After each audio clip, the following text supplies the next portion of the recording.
Hello, everybody. Welcome to, I think, solo episode 4 of the VonDubCast. Still trying to figure out this new equipment here. I'm just keeping an eye on it. I just did about 2 minutes, and it was just me fumbling around with the controls and kind of messing it up. As you guys can tell, I'm still, if you're watching, you can tell I'm still wearing my Sugar gear from last night. Sugar Sean O'Malley, one of my favorite UFC fighters, UFC 260, put on an absolute performance. We'll definitely be talking about some MMA today. Definitely talking about me catching up on some podcast stuff. I had completely stopped listening to Joe Rogan over the last little while just because I've been so busy with my own podcast, with watching episodes of podcasts that future guests are going to be on, preparing for episodes, doing kind of homework and that sort of stuff. So I was a little bit out of it, but then later this week I had the time to catch up and just listen to some absolutely life-changing episodes there that just really gave some perspective, and I think I needed some perspective this week.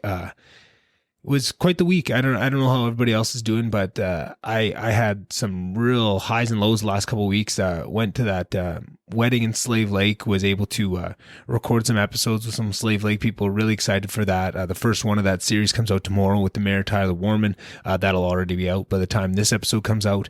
A couple of buddies. It was really fun. Had an amazing time at the wedding. Really caught up with some people. Saw some people I hadn't seen in a long time, and it was really high. It was a really high point, and I recognized. I think sometimes when you have really high moments like that, you kind of can check in with yourself and see how you've been doing up to that point. And I think I realized that I wasn't maybe doing as well as I thought I was up until then. But I thought, oh, well, great. I recognize that now, seeing, oh, this is what happiness feels like a little bit kind of thing. It was good. And then went back to work, got some stuff done. Was not great at work, but I just figured, I've been busy and I got all this stuff on the go, and I was stressed about the trip because then I was going to Jasper the following weekend. I was stressed about that and leaving and traveling and make sure we didn't forget everything and packing lunches and all that stuff. So I just kind of marked it off to that, but went skiing, had an amazing time. It was I forgot how much fun skiing is. And I actually forgot some other things, one of the strengths I have, and I think one of the things that allows me to do this podcast, where some other people might be afraid is and it's hard. I'm just figuring this out for myself as well. So I might have to talk it out with you guys a little bit to understand it. But we were, the night before we went skiing on Saturday, we're all sitting in the room, me and the friends I was skiing with, and we're talking about what other equipment are we using tomorrow? And I was talking about snow blades, which are these, it's like skis, but they're probably, 3 feet long. They're just little things. So it's like skating downhill, and it's so much fun, but you kind of look like an idiot, especially if you go with no poles like I do. And we were sitting there talking, they're like, oh my God, you're going snow blades, no poles. Like, you're going to look so stupid. And I was like, yeah, but it's so much fun. Like, I don't care. When things are way more fun or things are way more efficient, and the only consequence is aesthetics and looking silly, I really have a hard time not doing it. I almost want to do it more, right? And I feel like that is a power that you can have, right? And that's not to say I don't do silly things to look cool and that. Like, I mean, in the couple episodes coming up, I think it was the Travis Malbuff episode, we talk about our whole childhood of getting into the Lacoste shirts and the G-Star Raw, and just our whole little foray into high fashion, I guess you'd call it. And right, so like I say, it's not something that I'm this perfect person that doesn't care what other people think. I think way too much of what other people think, but for some reason, when it falls into that category where it's either efficient other than the look of it, or it's just purely people's thoughts in some ways, I can really throw that to the wind. So like I said, had so much fun on the snow blades. Everyone was on their long skis, couldn't really go into the trails. I'm flying through the bushes, come flying off of jumps, meeting them back onto the runs and stuff, just having the time of my life. And then convinced some of the rest of the crew to rent snow blades instead, and then a couple more. And by the end of it was a whole blade gang. Everybody was on them. We were having a ball, and it was just such a fun time, just getting onto that Jasper air, doing something. I feel like you forget what it feels like almost to go do something, like with the pandemic on, and just, you can't do anything. If you get shamed for even wanting to do anything or talk about, doing anything but sitting in your house. And it was fun. I really had a good time. Right. And that was, again, like, it was like, oh man, I kind of forgot about this. And then came back to work and had quite a down week,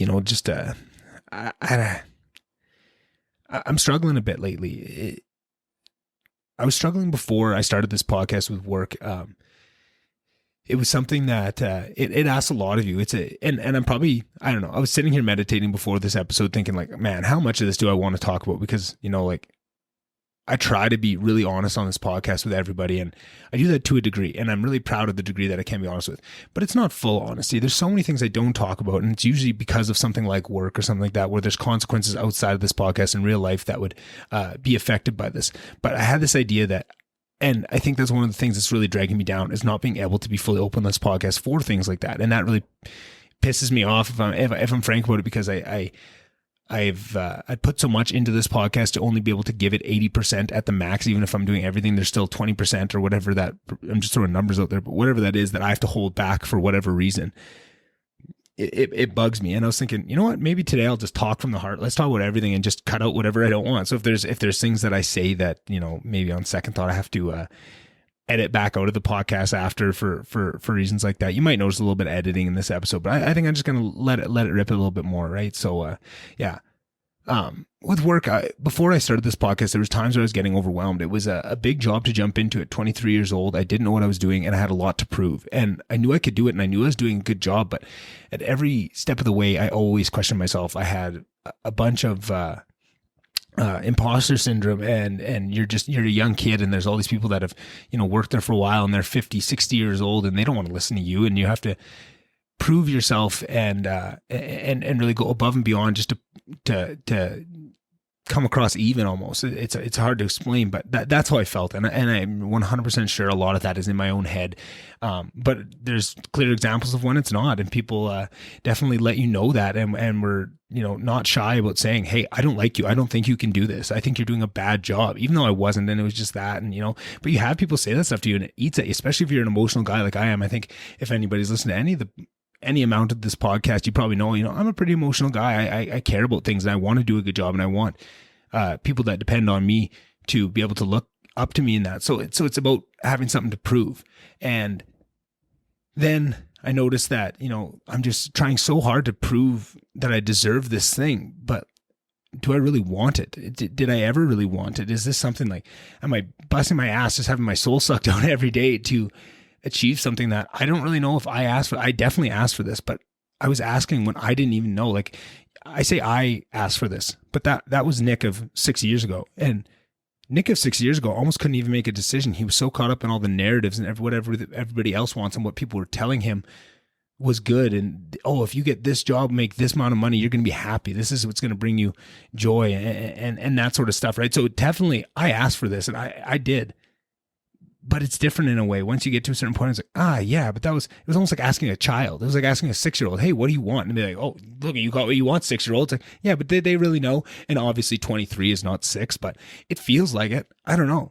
It feels like looking back 4 years later on who I was at 23, I feel like I was a 6-year-old. Like, how did anybody let him make decisions? Who gave that kid a beer? Like, fuck, Jesus, you know? And it's just little things like that. And it's not to get me wrong that, you know, I just said work is soul sucking. I want to find that balance, because it's not. It's certain times are, and there's certain things, and it's about certain aspects of not being able to talk about things on the podcast, right? Like I want to talk about the ups and the downs of work, and what parts I love about work and what parts I hate about work, right? But I can't. And that's essentially what bugs me. I don't like being told what to do. I don't know if anybody's picked up on that. I don't like, I don't do well with authority. And I find at work, that was always what my goal was it wasn't the money. It was the freedom. It was not having someone above me that I didn't respect. And for the most part, I don't have that. The people I work with are amazing, but at a certain point, everybody has a boss. This is something that my dad always told me, and I never really realized. I thought, like, oh, well, you don't have a boss. When my dad would say that, obviously he does, but as a kid, you just don't see it. You know, like maybe that boss comes around once or twice a year and is pretty hands off, but essentially you still have a boss, and that guy has a boss, and that guy has a boss, and that works if, you know, the whole way you agree with all those decisions, and it doesn't hamper you. And for me to go in and try and give 100% and to make things how you want it, I really enjoy that part. And I have really enjoyed that in the past. But what I found was, as much of the reins that I could grab, there's only a certain amount, and then it comes out of your hands. And it's not, it's out of the whole company's hands. It's a national thing. You're part of this huge machine that you're one wheel, and it's a big wheel. It's got a lot of parts, and it's still complicated. It doesn't demean anything that we're doing, but it's just, it all fits together. And at times you can't affect that, right? Like you may say, hey, like we are doing everything we can, but just the system that we're using is too old and it doesn't bring what the customers need. But that's out of your, you don't get the call on that. You're not allowed to make those changes. And now you're handcuffed by things that you never got to choose. Right. And that, I mean, I could even bring that back a few steps, right? Like even with how things work, like how do we do our pricing? How do we do this? How do we do all this stuff? These are things that you inherit, right? These were decisions that were made years and years before I got there. And you're either it's up to you to say, hey, we've been doing it this way for 15 years and we need to change it. And then you're that asshole that makes change. Everybody hates change. Everybody hates you. Then you you put this big plan in place to make a big change and overhaul a system. And then it all falls down onto your shoulders. Nobody really wants to stick their foot in. People backstab you. People, they say, yeah, you're on board. And then everybody gets mad at it, at the change. And then they flip flop and now they're on their side and saying, yeah, why'd you even come up with that plan? Right. It's just so painful, right? It's one of those things where you shouldn't have and that's the thing. And you shouldn't have an emotional attachment to business. It's business, right? And that's where I see my dad is amazing at this. He has no attachment to those types of things. And when they go wrong or go right, it's even keel. I have not built that up yet. And I feel like I will, but I almost don't want to. It's almost like you numb yourself to that thing. I don't want to numb myself. I want to be emotionally attached, right? Like with this podcast, I'm emotionally attached to it. And if I brought on employees to this podcast, I would treat them in a very different way than I do at work, right? Because it's going to be, it's kind of what I try to do at work is in my little area of who I can affect and who's under my direct responsibility. We treat it like a family, and I'm amazed with what we've created. And that's the thing. That's what's so frustrating is over that 4 years, what we've created here in Grand Prairie has been amazing. The crew we've developed, the amount of work we've been able to do through those constraints of what I'm talking about, of just trying to push the limits of what you can do and where you can bring things and these new ideas, and running up against like, okay, well, we can't do anything here. Like this is just out of our control. We've done everything we can, but maybe we can get better in this other way. Maybe we can't bring the customer exactly what they want because our systems just can't have that. And we're not the ones that get to make the call on when we get a new system or whatever. Okay, well, maybe we can really, kill them with our service or kill them with this, right? Like what can we bring it? And I've been amazed with what we can do. And then probably just slightly before, right? And that's what I was doing. I was doing that for the first 3 years. I had my little area in Grand Prairie. I had my, 50 people, 60 people that were my responsibility. And I was learning how to do this and it was enjoyable. I was making mistakes and this kind of thing. And then, something happened. We lost a main person at work that was, one on the other side, like not the little Grand Prairie piece that I was running, the rest of it, the rest of the huge company, they were kind of running that, and they ended up leaving the company, and I had to step up. I saw that at that point that I was getting frustrated with some of the decisions being made, and it seemed like the only way to have my self heard in those meetings is just to step up and take it over, right? I said, okay, I'm going to hire this replacement. I'm going to put out the ads. I'm going to read through all the resumes. I'm going to do multiple rounds of interviews, not just talking to people once. And we did it. And we got a really good person. And then it was from there. Okay, now I was booking meetings 3 times a week, doing all these things of like, hey, let everybody, what are the big tasks? What do we need to overhaul? Like, let's start first principles. What have I learned? All these podcasts from Lex Friedman and the Weinstein brothers and all these scientific minds. Go to Elon Musk, go to first principles. It doesn't matter if we've done it like this for 20 years. That doesn't mean it's good. Like, what is the best way to do things? What are the most key practices that we do every day? And let's start top to bottom. What is the best way we can do it? Even if it's a lot of work up front, what's it going to save? And we started doing that. And it was probably the most rewarding thing that I've done that I had done up until that point. That was, again, I think that was just slightly before I started this podcast. And that was, a really big step up. It was a lot of stress. And it was a point where I was working all week, being absolutely drained, just to like come home, just catch your breath almost, get some water. It's like doing an MMA fight, right? You go for those 5 minutes, you get your 1 minute in the corner, which is the weekend, just to, get some water, and someone throws an ice pack on your neck, and then you get thrown back out to go get beat up for another 5 rounds or 5 minutes, right? Until the end of that next round. And that's what it felt like. And I was getting through that. But it was so rewarding. I loved it. I was learning so much and I was getting so much better. And then,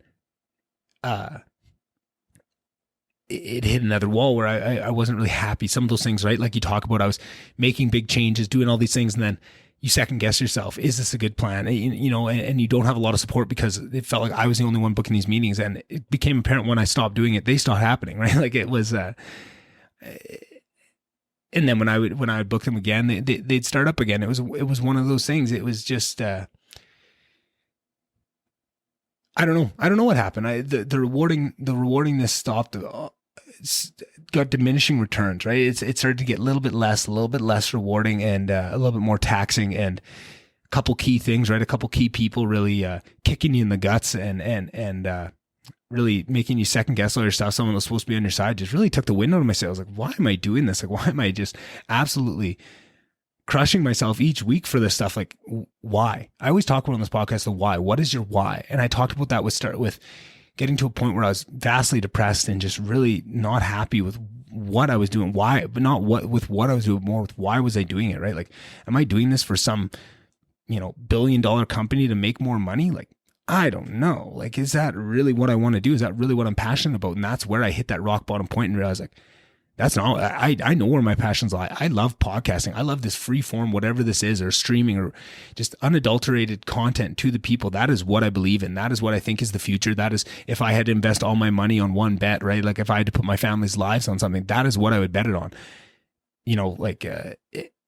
Not to mention all the other stuff of like my own,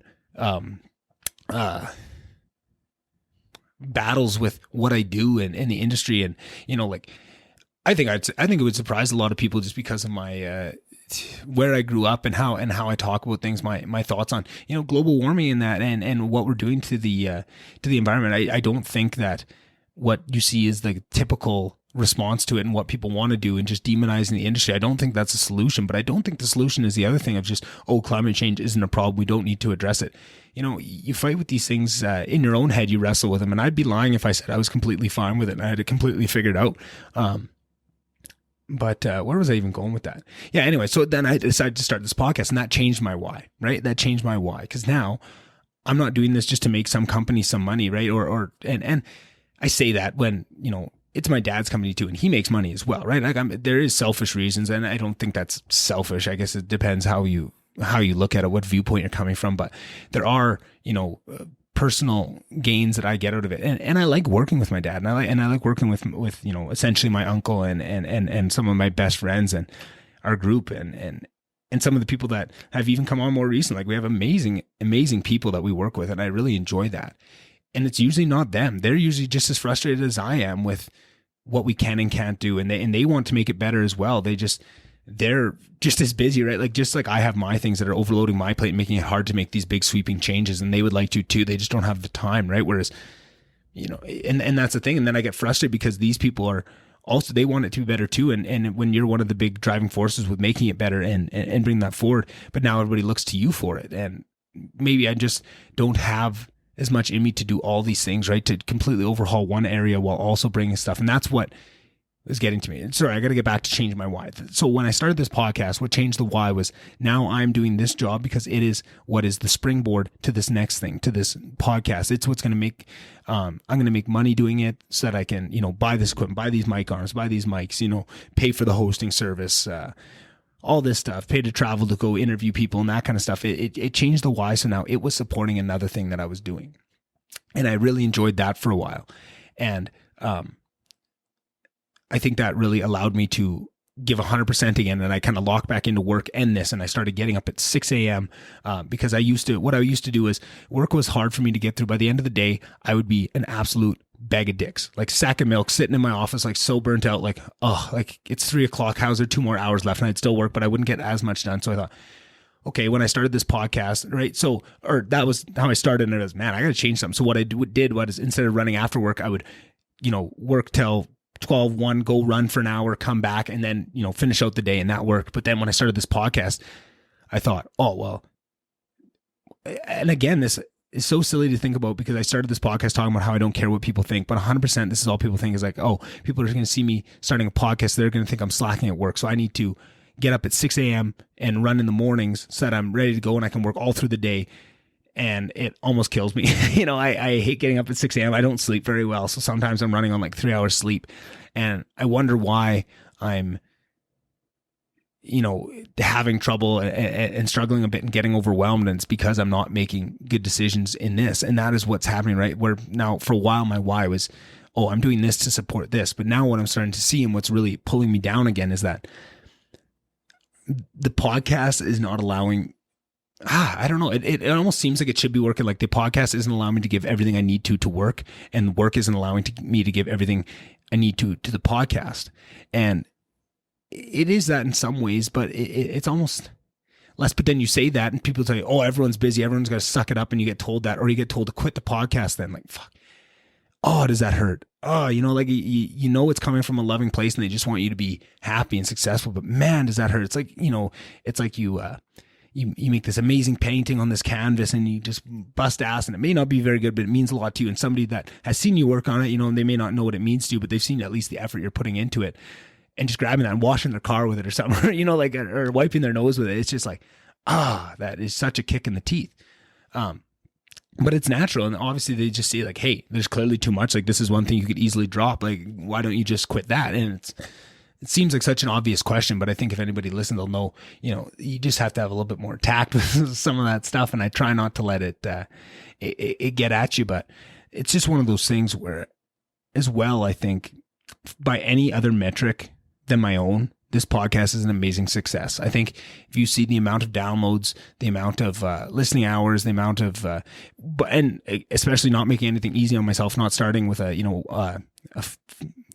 you make a podcast that is 30 minutes long once a week, a lot of people will listen to that. Like an hour, it's a lot less. When you do these long form things, it's really putting on the ankle weights. You're going to have to really struggle. You're going to have to grind to get people connected with it. You're going to have to show that. And I knew that. And I didn't make it easy on myself with that stuff. Sorry, I lost my train of thought again with where I was going with this.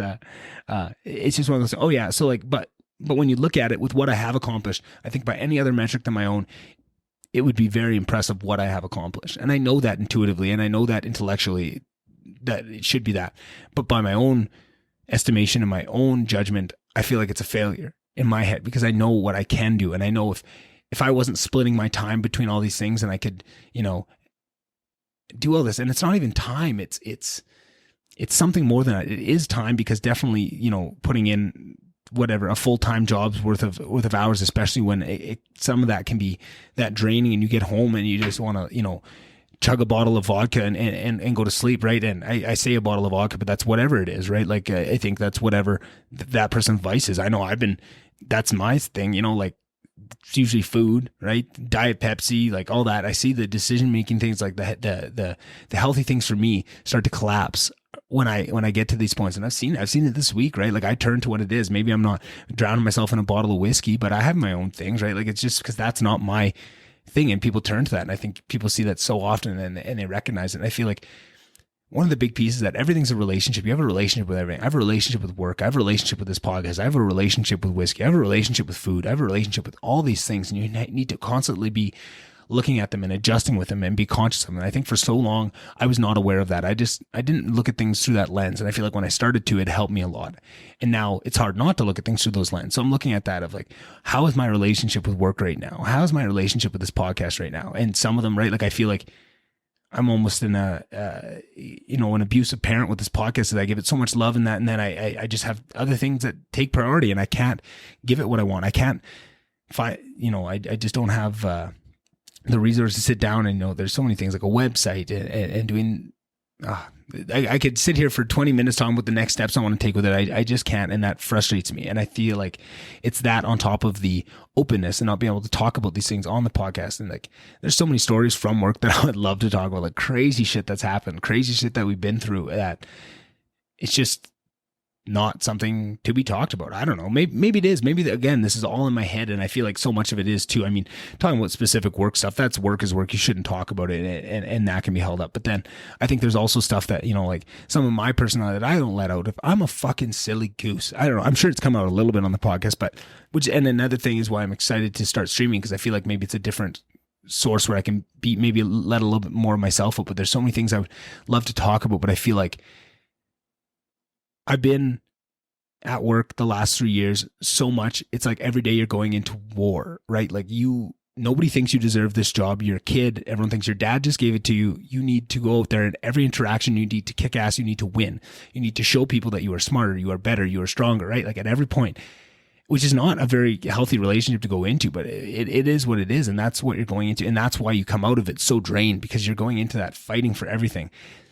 And I think it's about keeping a good why. When you're going into fight like that, you need to have a good why behind you. If you have a good why, you can do that forever, right? Like it'd be silly. That's like if somebody said you have to go in for 8 hours a day and defend this podcast to people. I could do that in my sleep, right? Of like how much I believe in this because I have a good why behind it. And I do, that passion is there, and I can manufacture that passion at points for work to do it. Or there's parts of work that just reignite that in me. I love business. I love business consulting. And that's the thing of like trying to find this. Like I almost, and that's the thing that is also frustrating too, is because I see that the podcast, what it can be in the future. And I see that, and I know that there will be a time where I'm going to have to find a new balance between, work and the podcast. And that's interesting. And I brought it up a couple times, just kind of kicking the idea around, and it gets shot down. Does not go over well. Have learned not to bring it up, except in my own head. But then in my own head, I'm thinking about all the time. Okay, what is it? Like, could I just, work one less day a week? Could I work 1 hour less a day? Could I do these things? What could I do? Could I take a step back? Could I do all these things? Right? Because I feel like for me, so much of it for me was in my head was about the freedom and that sort of thing. And so much of society was telling you it's the money. And I feel like I got caught up in a trap where I gave up my freedom to get money. And I wish I could just take a small step back, not to change it completely, just a small equalizer. I will give you, 20% of what I make back, but I want 20% more freedom. I just want a little bit, because it's not about the money. And everyone's telling you, oh, it's about the money. It's about the money. And it is in a way, because, as much as I'm sure this podcast is going to be a success, and if I, dropped everything and just put everything I had into it right now, I'm very confident it would be a success. And the thing that gets me too is I think the only reason I don't do that is because of my parents. And I feel like I'm so wrapped up in what they think and what they want and what's going to be good for them and all the effort they put in to make me who I am and to, like I said, and to get me that job. Like I do believe I earned it, but I mean, there's still a big part of me that, buys into that hype of everybody else telling you that, oh, you don't deserve this and all that. I mean, I definitely fall into that trap. I'm not perfect, but deep down, I know I have probably too deep-seated belief in myself. Maybe it gets me in trouble sometimes of what I can do, and I know where I'll bring this to, but it's not there yet. And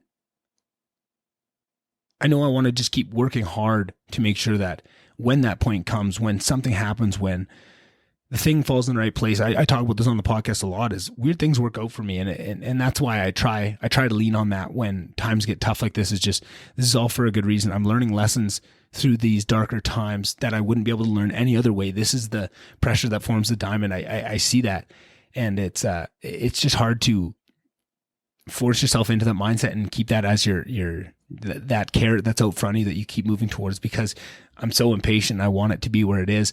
And that sort of thing. But yeah, and that's the other part of it too, is I think if I was, had no, that's the other, you have dependents, you have people that depend on you, right? At work, I don't want to leave them. I want them to be successful. I'm so proud of what we built. I don't want to see that go away. I don't even want to, and I don't think I'll ever not work for Max Fuels, right? Like even if I tomorrow said, hey, I can't do this, I'm done with Max Fuels, I'm going to work here, like stop paying me, I'm going to figure out a way for the podcast to make money. Obviously this is not happening. This is not happening anytime soon. It's nowhere near that point. Not enough people listen to it to make it, to make this jump feasible. But even if I could, I would still help out. I couldn't, walk away from the like I talked with that family that is at Max Fuels that we've created. I'm so proud of what we do and I love working with them. I would still do that sort of thing. I don't ever think I could, but I would love for it to be because I'm choosing to. I would love to do it, not even get paid for it, right? Just help out because I care about it and I care about the people and I want it to be successful because I do. The thing that gets me is now, because you pay me X amount of dollars, now I'm forced to do it. Now I'm not doing it because I want to. I'm doing it because you hold something over my head. I hate that feeling. I hate that. I have since I was a kid.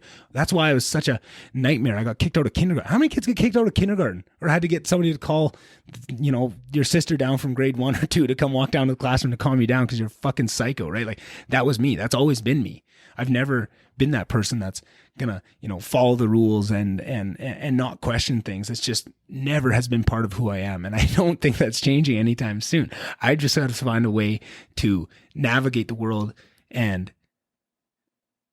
put myself in a position where I can be successful and I can be happy. That's the big thing. It's all about happiness. That is what's changed over those last couple of years. Is just like I used to have money up here and happiness down here. And I thought that happiness equated to money. So I thought, oh, money's up here. That will bring my happiness up there. And I have realized over the last couple of years, that's not it. And now it took me so long to realize that, I've kind of caught myself. I've got a couple mortgages. I've got, a couple dependents. I've got things that now hold me back. Right. It's just like, and all I think about is I'm so happy I haven't had a kid yet. Right. Make this decision now, and I want kids so bad. That's what I want. Is I need to put everything I can at this so I can find a way that I can be happily sustainable, financially sustainable, in a happy way that I can be there and I can have this freedom to do whatever I want, to raise my kids how I want. That is what's most important to me. That's what I'm working towards, and I want that, and I want it now. Is the unfortunate thing, and I know that is coming. I just I'm very impatient when it comes to this kind of stuff, and I just want it to be there, and I know I'm working towards that. Again, just the impatience and the things pulling at you, right? Like I always use this example on the podcast as a cup, right? Like some activities you do, you pour out, right? Like you're giving some of yourself to other people. Some things fill that up, and I found that I was not putting anything into my life that was filling me up for a long time. And that's when I started the podcast. I was bringing that back, and I thought that would be enough. But sometimes there's just either too many holes in that cup or too many people pulling from that cup that it just doesn't work, and you need to find a better balance, right? And that could be the smallest little change. It could be a million different things. You just got to find it, and I think that's what's keeping me up at night. Is just what is that thing? I've probably in my head I've probably drawn up so many different ways that I could like reconfigure how I'm doing things right now to be more of a balance. And just like in my head, I found myself, just like I used to daydream about starting a podcast way back before I started a podcast. I would say just every day, every time I was running, that's all I would think about is just all these cockamamie schemes for how I would stumble into a podcast following and start a podcast. Now I'm just daydreaming of ways, I can just do this podcast full time. And I know it's not there. That's why it's so fun. It's so silly for me to dream about, because I know that it's not the time yet. But I feel like it's almost, I know that I'm not ready for it yet, but I feel like nobody else is taking me even somewhat seriously or even have that on the table that's ever going to happen. And that's pissing me off. Like, I wonder if it's just, I almost just need somebody to respect that is eventually going to happen. It seems like nobody else will even give me that benefit of the doubt. It's like, why are you even worrying about this podcast stuff? Like, worry about work. Like, why is the podcast anywhere? Like, work is your number one priority. That's what's making you money right now. It's like, yeah, but that's not what's making me happy right now. Like that is the importance, and that's what the change is. And I think, definitely over time, like I've talked about stuff on the podcast that because of work, I thought I would never talk about, and like being a little sillier than I want to, because I didn't want to let that out, because now, and this is so silly, like I feel like my employees are going to come and think of me different if they don't see this, put together Nick all the time and stuff. But my employees don't fucking listen to this shit. Like, what am I thinking? Like, it doesn't matter. Like, and that's what's so much like about this is it doesn't matter. And I know it doesn't matter, but I'm making those changes. And sorry, with what I was going to say, there was things at the start I thought I would never talk about that I have, and I'm getting better all the time, and I'm getting more, open and talking about these kind of things. Like I said, I might have to cut 90% of this out and not actually release it, but, like, I'm getting better at being more open and bringing those things, fuck, work be damned. I'm going to talk about this shit. There's certain, like I said at the start, there's certain things I don't yet, and I'm excited to that I can't wait to get to. But, it's one of those things, and maybe I'll switch topics here because I just crushed the first half hour of just a whole bitch session. So apologies to anybody listening if you're crying or you need a couple tissues after that sob story of my bullshit. Try and pick it up here with a little bit. So let's go into the happy, right? So, a little bit tough week, Friday night, a little bit of recovery, a little bit, lay in bed, eat your ice cream and recover. Actually what I did was I went back to my old faithful of, I found a video game. I started playing Portal. I don't know if anybody's played Portal. I always wanted to play Portal, but I never had a PC, couldn't do it. So I finally got my PS4 controller hooked up to my PC, and I was playing Portal Friday night, and man, it was like a little kid. I was just having so much fun. I forgot the joys of just finding a new video game, because I haven't done that in years. It feels like, of just, reverting back, not thinking about work, not thinking about the podcast, just throw a podcast on the one screen, or a hockey game, or whatever it is, and just play some video games. It was awesome. I really had a good time, and I'm so excited now that I have this controller figured out to hook up to my computer, so you don't have to see me fumble around trying to use a mouse and keyboard. I'm excited to start streaming. I'm excited to bring some of these things forward. I don't know if it'll be this month like I said it would be. I'm a little bit more behind on it. Just again, have too many things pulling at me, and just not enough, not time, just emotional capacity. Because I got to stop putting it in time. Because every time I frame things, I don't have time, everyone just kind of, fucking suck it up. Everyone, nobody has time. You got to do this. And I've heard that a couple times, and it just makes me want to fucking stab somebody every time I hear that. God, nothing pisses me off like that. Like, I'm trying so hard to work on my anger lately, but there's still some things that just chap me right up. And that's one of them. People just saying, hey, well, nobody has enough time. Everybody's got to do that. And it's like, it's not even time. Like, obviously I could, cut out a few more things, and maybe, cut out my runs in the day and all that, but it's not something I want to do. And it's not even that. It's even if I had the time, I'm just not emotionally there to do some of the things that I want, when I want to. And that's that freedom. That's what it's restricting, right? In consequence for that dollar amount, you're paying with your freedom at the end of the day. But so anyway, I said we're getting off this. Said we're getting into it. So along with Portal, I got to, that's what I did. I've really fell off of my Joe Rogans. I hadn't been caught up. So I, threw on a Joe Rogan podcast and threw on Portal and just played and listened and saw some absolutely amazing podcasts. I'd put one out actually for people to listen to leading up to UFC 260 this weekend with Francis Ngannou. He went on Joe Rogan's podcast and told the story of escaping Cameroon.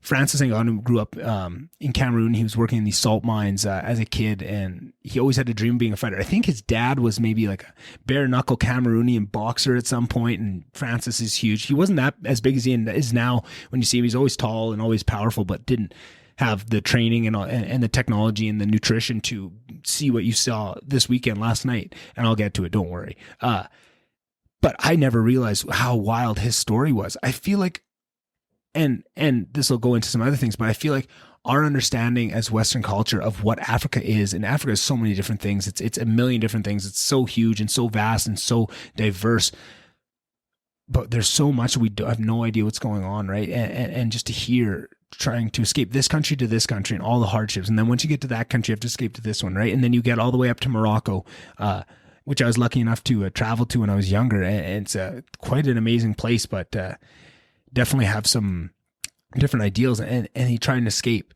and he was talking about the first couple times doing it where somebody else, like, it's just a bunch of people, a bunch of kids that are trying to escape, right? Like nobody really knows what they're doing. Everyone's just kind of figuring it out. It's you against the world. You have such a small percentage chance of being successful. And they said, like, none of them can swim. They're going out on these rafts to try and swim from Morocco to Spain, and then get there, get on a cell phone and get called to I don't know, like an amnesty line or whatever it is that'll come in and take care of you. But just the risks of not making it. Every time they catch you, they bring you out to the Sahara Desert, drop you off, and hope that you don't make it back. That is their thing. And he did, I think it was 7 times it took him to get across. And that's just that one part of the journey. This is like a 2-year experience of getting from Cameroon to getting to Europe. Then he gets to Europe. He goes to Paris. He's homeless in France. Doesn't really know what he's doing. Finds a gym. Just wants to be boxing. Hadn't even heard of MMA, but people just always tell him, no, you got to go in MMA. And he just, what is that? Sure. Like, just let me fight, right? And gets into it. And now look at him. He's fighting for the heavyweight championship of the world.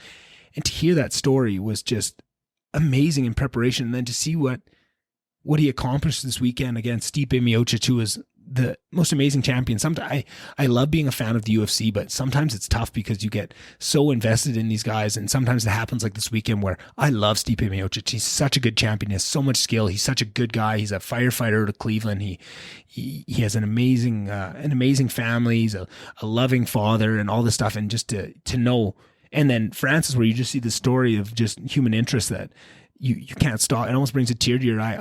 Like, I challenge anybody to listen to that story and not feel affected emotionally. And now they go up against each other, right? And I've had this 100 times over the last couple of years of just 2 of your favorite fighters that you followed for years and years, and you know their story. They come up against each other, and one has to lose. But man, was it an amazing fight. Like, watching Francis be calm and the way he wrestled, like, that was always what Francis depended on, was his power, right? Everybody knew it, but his technique it was actually not bad in striking. He's just wild. Like, it was always mindset. Like, his mindset would let him turn into a brawler and he wouldn't stick to his technique. And then in wrestling, he didn't have any wrestling. When you watch him fight Stipe the first time, he just got tossed around because you could see there's no tech. There's all that power, and he's such a strong guy that it looked like a battle, but really technique wins over strength all the time. But then you see Stipe go to wrestle him, and he snapped him down, sprawled, and like, as soon as you see a little bit of technique get added to all that power that Francis has, it looked amazing, right? Like, there's nobody that's going to take him down. Like, as soon as he keeps working on that wrestling, he's got a little bit, and he had Kamaru Usman in his corner. And I love seeing the story of Kamaru, Izzy, and Francis. They're the 3 African champions now, and just how much pride they take in that, and how much they want to help each other, and what a connection there is there, and how deep that runs. I just love every piece of that story, which was something that I was getting really excited over leading up to it. I've been waiting for this fight, and I had mentioned something to my girlfriend, like, oh, can't wait for the Francis fight, and she goes, don't you mean the Sugar Show? And I fucking laughed so hard, because I have been talking about for years now, every time Sugar Sean's on a card, doesn't matter. It wasn't the Francis Stipe card. It was the Sugar Show last night, right? Like, that's what it is. And for her to say that to me absolutely fucking killed me. All that is funny. When she called me on and said, no, isn't it the Sugar Show? And I said, you're so right. So we made sure we got full decked out in our sugar gear.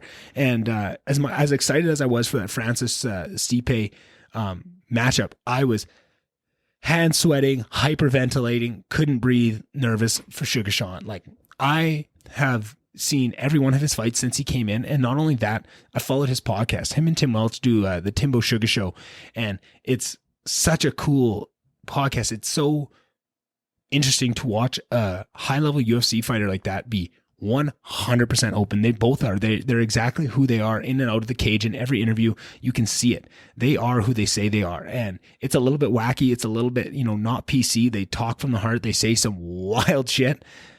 But you get to see the mindset of a champ. You get to talk about like the sparring and how he's doing and what he's working on, and the mindset and the books that they read, and meditation and cold plunges, and just, you see all the people that they're changing with this podcast, because they're getting so many people that come on and say, oh, I lost 100 pounds listening to you guys. I got myself in shape. I started doing the cold plunge. I started doing this. I think they have like 12 people that have heard on the podcast, moved out to Phoenix to train with them, and have turned their lives around. It's just amazing what they're doing. And what I love about it almost more than anything is how much of, I don't have all that many friends that are as into MMA as I am. And actually starting this podcast has been really cool, because I've talked about MMA on here, and I've realized so many people that I've lost touch with, or that I have only known very peripherally, and seen that they're a big fan too. But almost all of them hate Sugar Sean.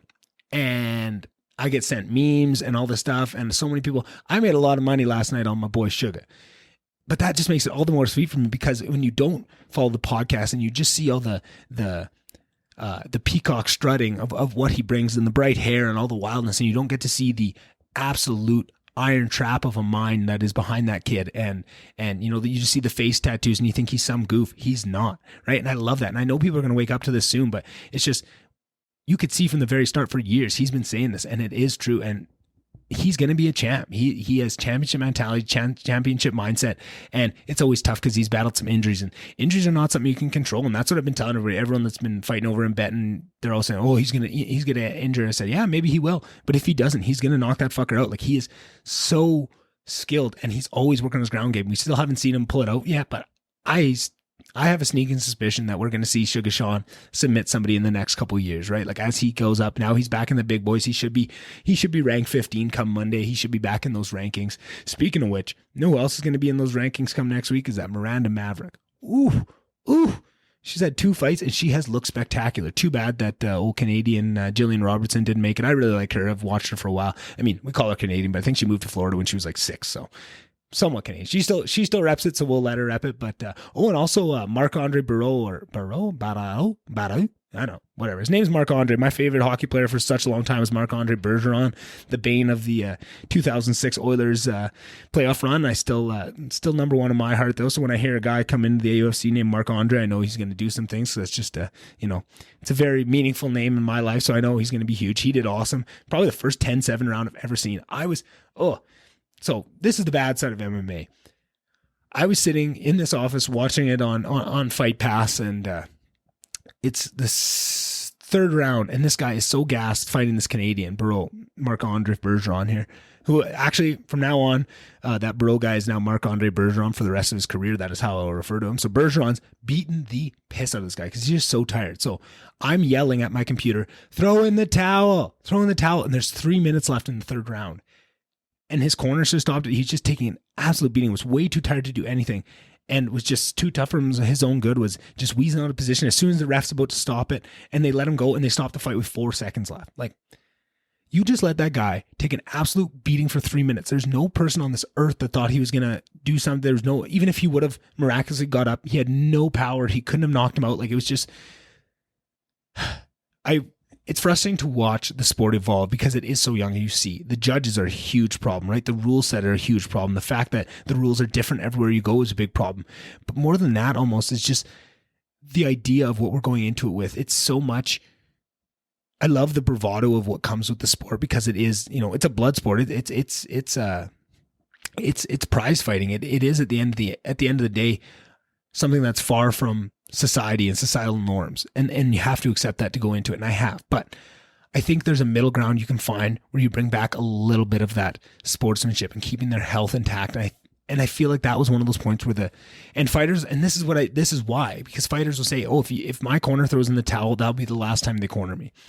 So now, what kind of corner is ever going to throw in that towel? You've got to have someone that really cares about your health, and if they know that, but I don't know. And again, that should have been on the ref. Like, fuck that ref. I can't remember his name, but you could tell, and he kept wanting to stop it, and you could see the look in his eyes, and he'd get close, and then he'd back off, and then it was just rough to watch. But that's the good side and the bad side of MMA. You get to see these amazing moments like Francis Stipe, which is the pinnacle of sports. You will never see something for a long time that reaches, if you really understand what was at stake last night and what the storylines and what these two careers have had, and just heavyweight MMA fighting is, MMA and UFC is the pure representation of combat, right? It's as close as you can get of, that baddest man on the planet title they used to hand out or talk about when you were the boxing champion of the world. But this is just so much closer to it, right? Like, you take a boxer, the best boxer in the world, and you put him up against a middling UFC heavyweight, they will take them down and pound them in the street, right? It wouldn't even be close.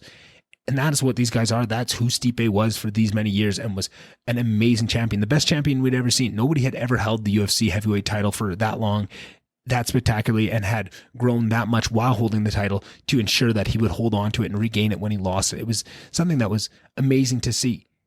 And if Francis Ngannou didn't exist or didn't make it across that fucking water to Europe when he did, he probably would be the champion for a really long time. I don't think we'd see that. But now that Francis is in there, I don't know who's going to beat that guy. John Jones, I guess. That's John Jones is the only guy. One sec, boys. And girls, that was rude. Sorry, my bad. John Jones, I remember hearing probably 4 or 5 years ago that some people that trained with John in the gym and know him really well used to say 4 or 5 years ago, I can't wait for John Jones to go up to heavyweight because he used to chuck around heavyweights in the gym and make them look like children. Like, he's just so much better than everybody else. It doesn't matter. He doesn't train with light. He might fight at light heavyweight, but he never trains with light heavyweights. He only fights heavyweights, and that's who he trains with. That's who he spars with, and he makes them all look silly. He's just, that's who John Jones is since he entered the league. Like, he was that guy. Both of his brothers in the NFL, absolute studs, right? Like, all pro football players, and he was that one kind of different sheep that went down a different path. But now he's put on that weight, and we'll see.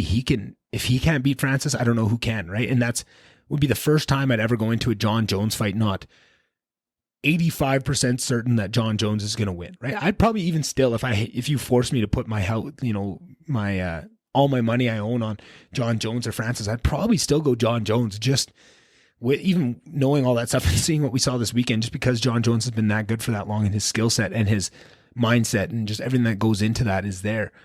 But it wouldn't be 85% sure. It'd be maybe John Jones 51, Francis 49 kind of thing. Like, that is exciting. Can you imagine, like, just to see what's on the horizon with UFC and MMA being such a young sport? It's so cool to look on the horizon and see what's going to be coming, right? Like, see what's on the way. It's amazing. I can't even explain to you guys without you being as balls deep as I am. And I'm hoping that the way I talk about the sport, and I'm hoping I can bring some people in, because I promise you, it is the best sport. I love all sports. I love hockey, football, basketball, love it all. But just empirically, I think MMA is the best sport. Like even more than hockey, which for people that know me might be shocked for me to say that. I think it is the best sport. They do it the right way. They're not beholden to. They're beholden to so many people, so many less people, that they can just do things. Like the conversation I just had this week, I can't wait for it to come out, with comedian out of Calgary, Todd Ness, which I want to get into after this. We're talking about just the content, and when it comes through TV, it's so diluted through producers and all this stuff. And I feel like sports are that. Like the actual content on the field is amazing. Like what happens, but between the downs, between the plays, between the it is garbage. Like hockey night in Canada since Don Cherry left, I don't know. It's all right. Like BX is actually pretty good. There's some guys, I shouldn't say that. I think they're all amazingly talented. I think those guys are good, but I think it's their talent, all that on-air talent they have in there, I think is absolutely crushed by the format. I think if you let those, and that's what you're seeing, like 31 Thoughts and Spit and Checker, you see these guys just saying like, hey, this is all this talent that I get to bring in, and I get, through this medium, I can maybe let 5% of my personality through on this broadcast through these dynamics, and then I can do a podcast and I can be 100% free and bring that forward. That's what's happening. But I feel like UFC does it the best. It's amazing. Like their production value, all this stuff is just A1. You can't beat it. The way they tell stories. And I don't even think it's their fault. Like really, I think they're lucky, because there's so many amazing people like John Morgan, who I've had on the podcast, listening to this pre and post fight press conference. John Morgan asks such fucking good questions and gets such good real answers out of these guys. And you have to have athletes that are willing to ask those questions. If you bring John Morgan to the NHL and he asks those type of questions to the NHL, actually, I think his questions are that good that he probably would get better answers out of them than some of the stupid shit we hear asked in the NHL. But obviously they're going to ask shitty questions because they know they don't get good answers anyway. Why would you craft these amazing questions? Like, so I want to give a little bit of the props to the fighters, because they're willing to be that open, but also just like, I don't know. I don't watch press conferences for any other sport but UFC. I watched that pro fight press conference last night, and you get to hear guys like John Morgan, and then come Monday, you'll hear Ariel Helwani and DC, and all these guys get their pick or their time with these guys on longer form, where they can really have a full breakdown. They'll talk with them, talk about how nervous they were before the fight, how they're feeling that night. You get exactly what is going on. And it is amazing. It brings the sport to such a level that I've never seen before. Another amazing podcast I listened to was Clarissa Shields. She's a champion female boxer. I think she's like 25, 26 years old, and she's absolutely destroying women's boxing. I've been hearing her name for a while. And then you see these videos of she's gone to Albuquerque to train with the same gym as John Jones and all those freaks there, and you see her throwing head kicks and shit and wrestling and anti-wrestling, and you can tell she is athletic and she is picking it up fast. You would not believe she's only been training this stuff for a couple months. Like, it looks wild. Now she's signed with the PFL and she's coming in. I don't know who's going to fight her. Maybe Amanda Nunes if she goes up another 10 pounds and fights her. And I think that'd be an amazing fight. I'd still, you'll have to find some crazy, crazy things for me to ever bet against Nunes again. But, like that could maybe be the one on the future. But that's the thing. It's so exciting. There's so many things on the rise. You see Nurmagomedov's little cousin come in. You see all these Dagestani assassins coming into the UFC and are just going to be changing the landscape going forward. It's really exciting. It's cool to see, really cool to see. On kind of a similar subject of just podcasts that made me think this week. Before I get into that podcast, I was about to jump into another amazing MMA podcast was Lex Friedman, who you hear me talk about him all the time on this podcast. He had Ryan Hall, who's a UFC fighter. He fights in 145. I don't think a lot of people will know who this guy is. He's not, in terms of popularity, he's not a big star by any means. He is unbelievably talented, incredibly smart. Like, I almost want to say Ryan Hall doing interviews and showing people just how intelligent he is possibly just as impactful as his ridiculous skill set and why he's having such trouble finding a fight. He cannot get anybody in that 145 division to say yes to fighting him. He's been on the sidelines. He finally found Dan Ige, who just fought the other day, to fight him, and he got an injury and had to pull out, which is so unfortunate because he's been waiting so long. But like Danny Ige, like says no to no one. He's the only guy that would take that fight. And I'm just so excited. But to listen to that episode just to get Ryan Hall's full viewpoint. And that was the second time he'd been on the podcast, and the first time was amazing. So I was really excited for it. But just to see his mindset and just how differently he looks at the game. And when I talked about doing things from first principles, he's doing that with the fight game. He's talking about, like, even just listening to him talk about jujitsu and all the different styles and that, and understanding it on a deeper level that transcends the styles. I was blown away. I can't recommend that episode to any of you guys so much. And next time Ryan Hall fights, you watch him, because he's going to be a star. Even if all this unfortunateness of nobody wants to fight him and injuries and that, even if that holds him back from really pursuing what he wants out of his UFC career, I can't wait to see what he does outside of his fight career, because he's just so intelligent, and he thinks things through in such a unique way.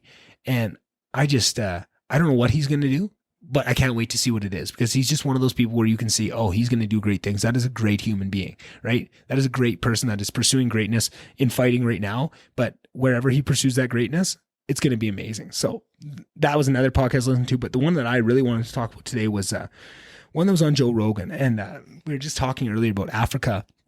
And I can't remember where she's from, but her name is Ayan Hirsi Ali. If you go on to the JRE and listen to this episode, or watch it. I really enjoyed watching this episode.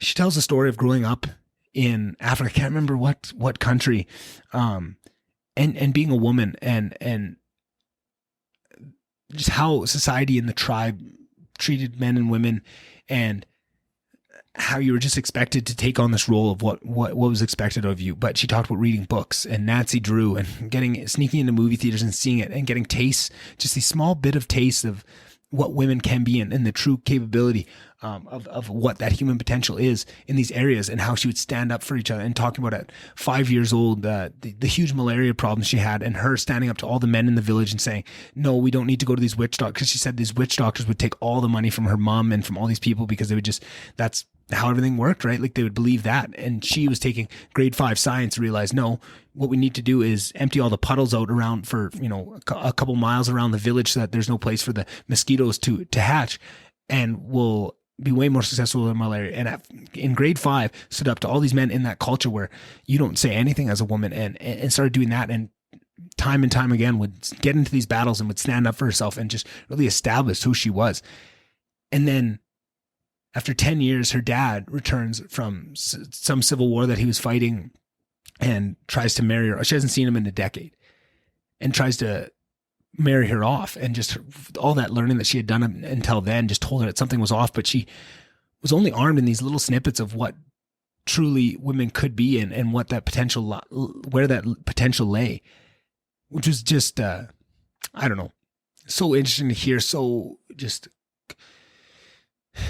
perspective shifting, like you know that's happening in the world, but just to see somebody that smart and that capable really lay it down for you exactly how it works was just super impactful to me. I think that's probably the podcast that impacted me, and I'll maybe Instagram it out here later this week, just so there's something to go back to, or maybe I'll Instagram it out the day I release this episode, because I really think you guys should listen to it. It was just spectacular. Anyways, and then she talks about escaping. I won't let into how, but she talks about how she's got to get out of this arranged marriage, and what she goes through to get out of it was just amazing. And then for her to escape and to reach societies that are more accepting, and to listen to her tell the story of her first understanding how Western society works, and the doors that are open to women that she couldn't even wrap her head around, that was possible, that you could have a job, that you could, speak to other people. That she would say, like, when she finally reached safety in some Western society, when she would talk to women and say, like, oh, is that guy your boss? And she'd say, no, I'm his boss. And she just, like, it blew her mind. She couldn't understand that. And then she went on to get into politics, did all this amazing stuff, has done some amazing work talking about Islamic culture, and where and the positives and negatives, and what it is, and being honest about it. And is just so unafraid to talk about all these taboo subjects, because she grew up being told not to speak. So all of these things I talk about on this podcast, of things that I worry about because they're shutting down conversation, you're not allowed to talk about it. She is that bitch. She is fighting for those things. She is not scared. She's had death threats and private security around her for decades now. That's just a part of her reality. That's what she lives with, because she's not afraid. And I am just so blown away by who she is as a person and what she's done and her story. It absolutely touched me in a way. Like, listen to that podcast and Francis' podcast in a couple of days of each other, and just getting that real look into what Africa is, and to talk to people like David Akinin, who's in Namibia doing this type of work, and to see this and reading books like Memoirs of a Boy Soldier. Like, I just, it really gives you perspective. There's so much shit that I'm talking about. Even the first half hour of this podcast, that was such a bitch session, like, just to give you perspective on what we're bitching about and to know what real problems exist out there. That's what happens. And that's what gives me a lot of guilt about feeling bad ever, like, because I feel like I'm too intelligent and I know what the world has to offer. I know what real darkness is. And I know that I'm not experiencing anything close to that, but it still hurts, right? Like, that's the catch 50. I don't even know what I was going for. Catch 52. What is that? Catch a rising star, wish upon a fallen star. I don't know. Anywho, just one of those things where you need to do what you can with it and keep those frameworks in your mind, right? Like, I know that I'm probably being a baby on some level, but then from a different perspective, I'm not. And to find that middle ground of, yes, I probably could suck it up and do a little bit better, but yes, I am due to myself. Oh, what is the words I want to say here? I owe myself the space to feel what I feel, if that makes sense, right? Like, there's that middle ground between those. And I know that. That's why it hurts so much when people say, yeah, I just suck it up. It's like, yeah, I know that side. I'm well aware of that. And I do that. There's nothing you could tell me that I haven't told myself, right? When people tell me that stuff, that feeds right into that negative loops that I've sat in for much too long, of just, beating yourself up about these things and yeah, just the negativity. Like, there's nothing you could say that I haven't beat myself up over 10 times worse than you could say, right? Like, I don't need that. Like, when I go to people and I feel like, and again, they're just trying to help. They just want to tell you what you need to hear to reach that next level. They want what's best for you. They're saying it out of love, but it just makes it tough. But I think listening to stuff like that really gives you the perspective to understand when and where to apply it. So, yeah, it's one of those things. And then another huge moment for me this week, which is funny, that this is what was so funny about, or not funny, but what's the word? I had so much guilt surrounding the fact that I was having a tough week at the end of the week, and how I was feeling so down because at that wedding, then I had skiing. And then on Wednesday, I got to record an episode with a comedian out of Calgary. His name's Todd Ness. Check him the fuck out. So probably 2-3 months ago, my sister just said, hey, while back, like pre-COVID, I was in Vancouver. We went to this comedy show because my friend's cousin's a comedian, and I don't think Todd is the cousin, but I think it was another guy on the show. And she said, there's this guy on the show and he's really funny. His name's Todd Ness. And, oh yeah, like, what's his name? I'll bring him up on Instagram and see. Sorry guys, my nose is just itchier than hell. Let me just give it a good scratch and I'll come back. Oh, let's go. So what was I saying? Todd Ness. So I didn't put too much thought into it, just kind of whatever here and there. And then following him on Instagram, and he started putting up, I think he put up a clip or something, a really well done clip, looked straight out of the Andrew Schultz playbook of just, really well done, high production value Instagram clips of your comedy, of your stand up. And it was really funny. I was like, holy shit, but he looks so young. I was thinking like Max has been doing it 5 or 6 years, but for him to be that good that early, like, man, this is pretty impressive.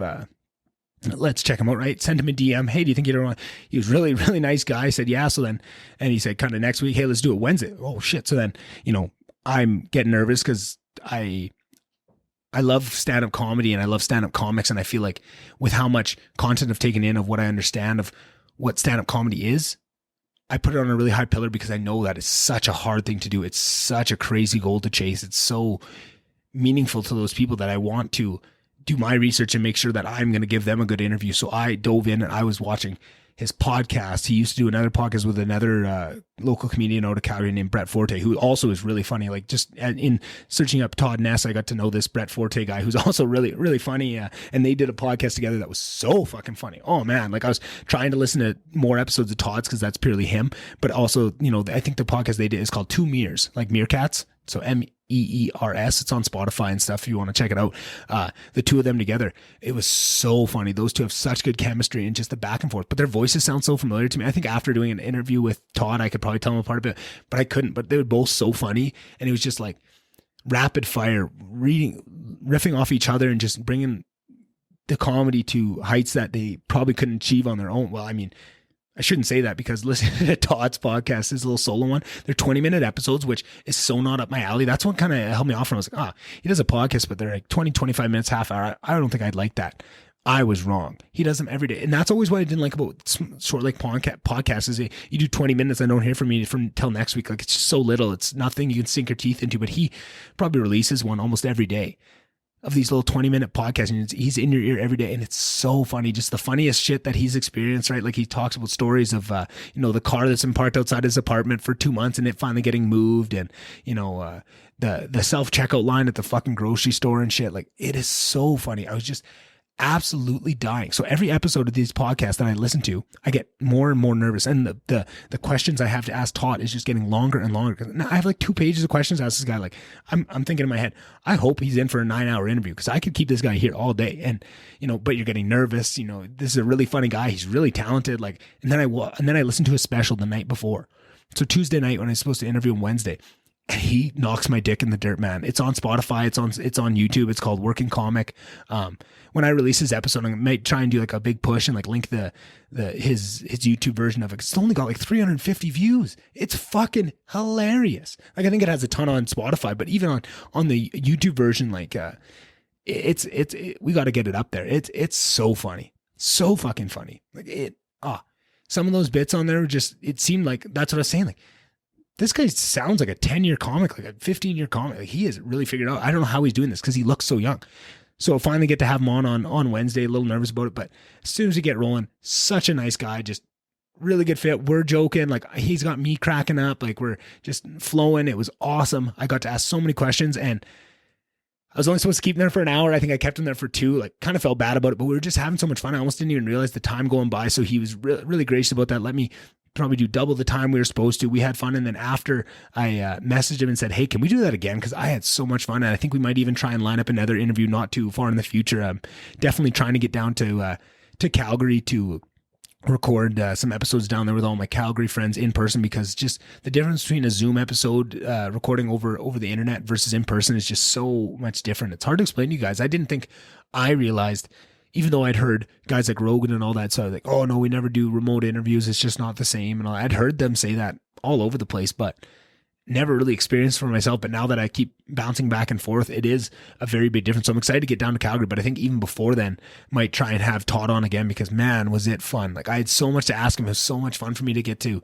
Very similar to the episode I just released about streaming, and how fun it was to really ask all my questions about streaming, just my full curiosity, because I'm a curious dude. I have so many questions about it, just to be able to ask all that. And I got to do that with Todd, about comedy and his experience in comedy. And what I found out is he started at 18. He is a fucking 10, 11-year comic. So it wasn't just me going, how is this kid doing this, right? Because the thing is, you listen to comedy, it's very much,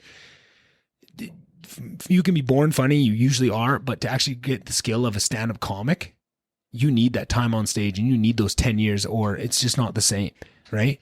And that was really fun to kick that around. I have so much more to ask him about, and that was probably the highlight of my week. As much fun as skiing was, and well, hard to say anything outrageous the Sugar Show. Don't tell Sean if he's listening, but that was such a highlight. I love stand-up comedy, and just to be able to ask those questions, it was such a cool experience. I'm really hoping that we can do it again, because and also I think that he got a really good interview out of it too. I think it shows him in a good light. That's the thing. I think when somebody can truly show their passion for what somebody's doing, it gets people excited to talk about it, and allows them to kind of really show what they have to offer. And I hope you guys really connect with that one. I don't know. I'm trying to think of ideas where I can maybe do something special for that release, because I really want that episode to get to people. What I would want more than anything is, when obviously COVID allows, as soon as things open up, that, Todd does his first show in Edmonton, and, 50 people from Slave Lake show up, or like a bunch of people from the VonDubCast go up and show, just like, hey, I found you on this, and just to prove to people that this show can have an impact. And, maybe we'll even do a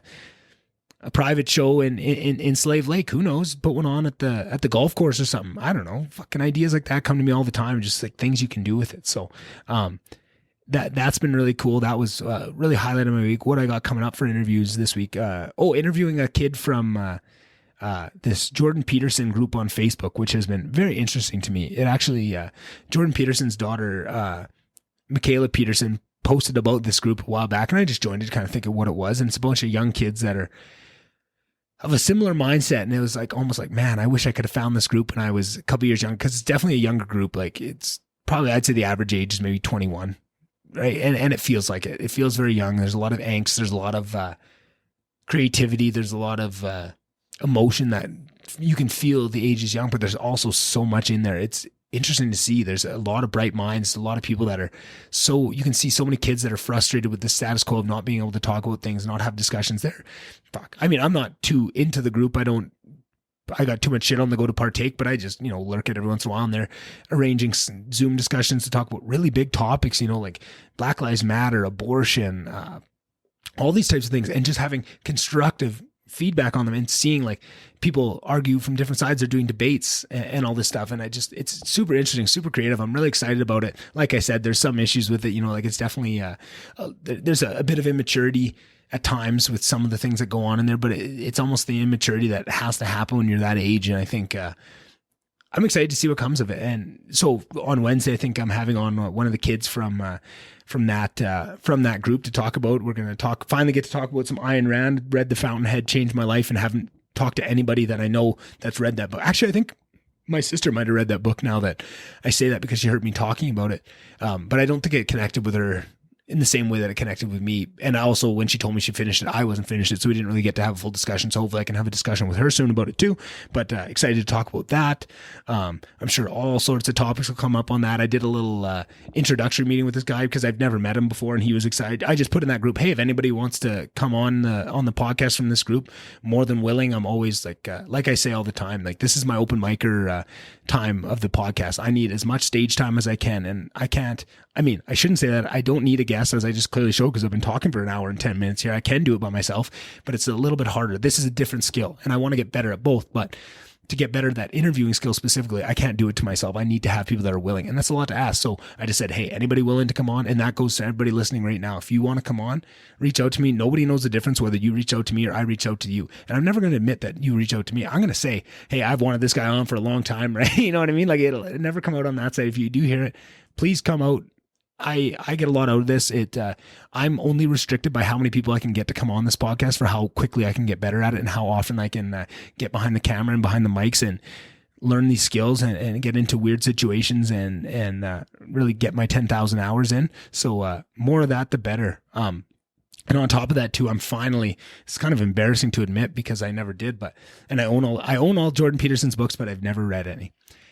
And frankly, because this is not even all my books. I wonder if I can even move this camera. No, that's not going to happen. There's a whole other stack of books here. If I can push it in onto camera, right? There's books everywhere. When I see a book that I really want to read, I just order it and throw it on the pile, and I'll get to it when I get to it. And sometimes books like Jordan Peterson's get just bumped around. I don't get to him, even though I listen to him on amazing podcasts and these speeches and these tours, these world tours they do. And I've watched all those and I've seen all of his stuff. And that's why it's kind of fun to read the book after doing all that stuff, because I see so much of the stuff I already know, but this is the real concentrated versions of the lessons that he's been saying in all these different ways on podcasts and stuff. This is the melted down, the concentrate of what he's trying to do. And I think his book is 12 rules for life or whatever. And I think I'm 4 or 5 rules into it so far. And it's amazing, amazing stuff. And it's funny to me that over the years, watching people attack Jordan Peterson's work and I always thought, oh, these guys probably haven't read it, but I can't really comment because I haven't read it either, right? Like I've listened to his podcast, and if that's what they're attacking, they don't got much to work on, but they must be going after his books then, because that's what I haven't read. Like it's clearly not in what he's saying, like even though they try and twist his words and all that, but his writing is really powerful. And I don't know. I think we haven't seen the end of Jordan Peterson and the impact that he has. And I think just seeing this group of people and what kind of minds that it has motivated and mobilized to that group, I think there's a lot of power with that. And I'm excited to see where that goes in the future and to read more of his work and to see more of him. And obviously to have him on this podcast one day as well would be super cool. And I'm excited to have that chance, and his daughter, Michaela, and more people from that group. It's just more people sending the same message that I want to send, which is funny because I think that's how I got back into Jordan Peterson. I always use that as my excuse for why I didn't read his stuff and why I didn't watch and listen to his stuff as much, because I always said we're so similar. He's fighting the same fight that I am, that it'd be wasting my time to, not wasting my time, but I could be doing better things to do things my own way and not sit listening to him, because it's just listening to somebody say almost, it's almost self-aggrandizing because it's like, oh, I believe all this stuff already. What am I going to just go listen to him say it back to me almost? But I think that was bullshit. I think that was a lie I was telling myself, because I think what happens with stuff like that is I feel so many of the same things, and I've come to it of my own way, that I feel like if I read Jordan Peterson, or if I watch Jordan Peterson, now when I say it on my own podcast, people are going to say, oh, you just got that from Peterson. It's like, no, I've been thinking this stuff for years. I just see somebody articulate it better and give me some words to use in that form. But I think that was it. I think for a long time I leaned on that excuse of not wanting to waste my time listening to someone say the same things that I was already thinking. But I think it was that of just being worried about that, right? Like, which is such a silly thing, and it's good to recognize that. But I'm so happy that on that one podcast, I realized that in that moment after, and kind of double check, well, maybe I should watch a couple things. And that's when I went and I rewatched those, that lecture series he did with Sam Harris, and really fell back in love there. Watched some Rubin Reports, watched him on Ben Shapiro and all these places, and really fell back in love. And now I'm reading this book, and it's amazing. It's exactly what I needed Friday after work when I was really in a tough spot. Kind of that lesson I talked about, just of knowing that balance between there's real hardship and you know what real darkness looks like, and you need to suck it up, and giving yourself the space to feel what you feel and not trivialize it and force it down so that you don't deal with it. It was funny. I was feeling those things really harshly Friday night, and then I read just that happened to be that chapter that I got to. There's a paragraph there. I think I even took a picture of it on my phone. I wonder if I can, well, I might have to edit this out if I didn't take a picture, or if I forgot to, or whatever it is, and maybe I'll read it out loud. Okay, I'm going to just read you guys this, that's this paragraph that I took a picture of. I don't remember. Maybe I'm thinking the whole wrong thing, but I remember taking a picture of this Friday night after that, because it was really what I was feeling. And then I'll maybe try to decipher it after. But I think I'm really nervous to do this because I don't remember exactly what he wrote down. But here's this paragraph. So he says, how do you need to be spoken to? What do you need to take from people? What are you putting up with or pretending to like from duty or obligation? Consult your resentment. It's a revelatory emotion for all its pathology. It's part of an evil triad: arrogance, deceit, resentment. Nothing causes more harm than this underworld trinity, but resentment always means one of two things. Either the resentful person is immature, in which case he or she should shut up, quit whining, and get on with it, or there is tyranny afoot, in which case the person subjugated has a moral obligation to speak up. Why? Because the consequence of remaining silent is worse. Of course, it's easier in the moment to stay silent and avoid conflict, but in the long term, that's deadly. When you have something to say, silence is a lie, and tyranny feeds on lies. When should you push back against the oppression despite the danger? When you start nursing secret fantasies of revenge, when your life is being poisoned and your imagination fills with the wish to devour and destroy. Whew, I got fucking goosebumps right now reading that again. Like, it's exactly what I talk about, right? Like, resentment is so powerful. You need that. And when you feel like you're starting to resent work and resent people around you and resent those things, you have to look at that and what imbalances are happening. And he talks about sometimes you're just being immature and you need to suck it up because you know what real darkness looks like. But then there's times where, hey, maybe doing this work for this person just is not, it may feel like that's tyranny to you, and that feeling of just staying silent. That is why I'm doing, like, that's a big part of why I want to talk about this, because I feel like for all I bitch about it, it's not that I can't handle it and I can do it, but I hate not being able to talk about it. I want to just not be silent about it. Like, I don't want to have to just hold my tongue. If I can talk about it, I can get through it, but to have to talk about it and suffer it in silence almost just seems like such a different battle altogether. Which is interesting to me, right? Like, but it was funny how I talk about this stuff all the time. Just sometimes if you keep moving forward, exactly what you need is going to be right in front of you, which was what happened yesterday. I was in a really rough spot on Friday. Was really, really feeling down. And when I get that down, for some reason, it's like a brain fog comes in. I just can't think straight. And then I have so much stuff to do. I have podcasts, I've got work stuff, but my brain just doesn't work when I get that down. It's like a fog comes over me, and I feel so useless. And then I start beating myself up, and it makes it worse and worse. And I called somebody to, just vent, and they kind of, they were busy and they just told me, suck it up, kind of whatever. And I was just not in the mood to take that. And it just kind of crumbled me, and I was just down. Right. And like, what am I going to do? And I'm just sitting at work. Work had closed. It's probably like, I don't know, probably closer to 6. Like, we had been closed for an hour, and I'm just sitting there in my office down, and I just, come home and read that. I'm just going to read a chapter. And what does that chapter be? That sentence there. And it was exactly what I needed and exactly what I had to read, and it didn't change anything of what I was going through, but it just gave me some words and some articulation. And to know that somebody's wrote a book that connects that nails a home run so deeply of what you're feeling in that moment just makes you know you can't be alone. You can't be alone if that's the case. If somebody's nailed exactly what you're feeling, put it in a book years earlier and you're just reading it now, that must be pretty universal, right? This thing that you're going through isn't that crazy, which is what I feel like with podcasts. When I hear a podcast really connect with me and you hear somebody else going through this, now you're not alone. It may not change your situation at all, but now you know you're not alone. And that gives you whatever it is, that force, that, I don't know, that je ne sais quoi. I don't know what. I said that on the Todd Ness episode. Just in a moment, he was trying to like think of a word, and I just threw it out there because I think I saw it on Austin Powers. No idea what that really means. Like I knew what it meant. I just had forgotten. So I had to ask my girlfriend, I'm like, what does je ne sais quoi mean? She goes, I don't know. I'm like, come on, you do Duolingo every night. She's like, no, it means I don't know. I'm like, ah, right. So I think I used it in the right context, but you guys can all be the judge of that. When the Todd Ness episode comes out, you can listen for my little French cameo in there. And if I used it appropriately or not, what else? Let's look at my list of little things, ups and downs, recovering, Rogan catch up, all that fun stuff. So also something that I'm sure lots of you are going to be excited about. I saw Andrew Schultz, one of my favorite comedians, talk about him a lot on the Todd Ness episode. I talk about all the time, wears merch all the time. I think he's one of the best comedians going right now, and he's absolutely changing the game. But he was in Nashville doing shows, and I saw he was in a house with Josh Wolf, another comedian, Lee Bryce, that Jelly Roll rapper guy, and I think another country singer, and they're all recording a country song, and it looked like they were laughing their asses off. And I think if you see a country song with Andrew Schultz on it, it's going to be a banger. Just fucking wait, you guys. Like, you haven't seen that guy's talent. Like, you've seen Lee Bryce, you've seen all these guys. They got talent out the ass. We all know. But when you tie that to somebody as creative and ridiculous as Andrew Schultz, that song is going to blow your dick in the dirt. Let me tell you. So just keep an eye out for that. Once it hits, just remember, oh, you heard little old Nick talk about it on his little old podcast, and he was right. Or maybe it doesn't ever come out. Maybe it sucks. I don't know. But I'm here talking some shit.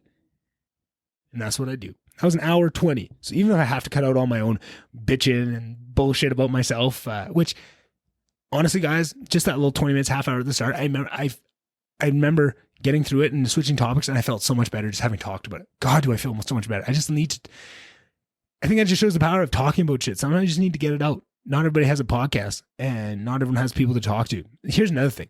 I'm a great person to talk to. I know it sounds a little cocky, but you can DM me on my Instagram for the VonDubCast at any point if you need to talk about something. I'm a great listener. I'm a great problem solver. Sometimes you don't need that and you just need somebody to listen. I can function as both. Just let me know, hey, I want you to help me solve this, or hey, I just need you to listen. I can fill either of those roles. I love to listen. You know, I talk about not having time, but that's something I'll always have time for. I love that stuff. I love connection. I feel like that's what I'm lacking right now, is more of that. So I'd love for people to, come on. And then it can be a two-way street where maybe I can do some of this bitching to a real person instead of to my Logitech camera in front of me sitting here. But yeah, no, just those things. So hopefully you guys are doing well. Hopefully you guys enjoyed some bits and pieces of this, the MMA talk, the bitching. I have a hard time looking at it as anything else but bitching, especially after I was done. In the moment, it felt a little bit better, and then as soon as I finished, I was like, ooh, did I really just say all that? I hope I didn't. But I'll send this off to my girlfriend, to my sister, see what they think of it, maybe run it by a few more people, and if they think it's good to go, you guys will hear it. If not, it'll get cataloged, and you guys will never hear this again, or we'll just hear a highly editorized. I don't know. Clearly I've been talking too long. I can't even think of the words anymore. Hour 22. Let's go. Fucking thanks, guys. Hopefully this is getting better every week when I do these little solo ones. It's definitely a new feeling, and I'm getting more comfortable with it. Definitely, I feel like, especially that first one, I felt so uncomfortable. After that, it feels pretty old hat. I chose just try something once. It'll feel a lot better the second time. Good lessons in there. So, all right. Talk to you guys later. Bye.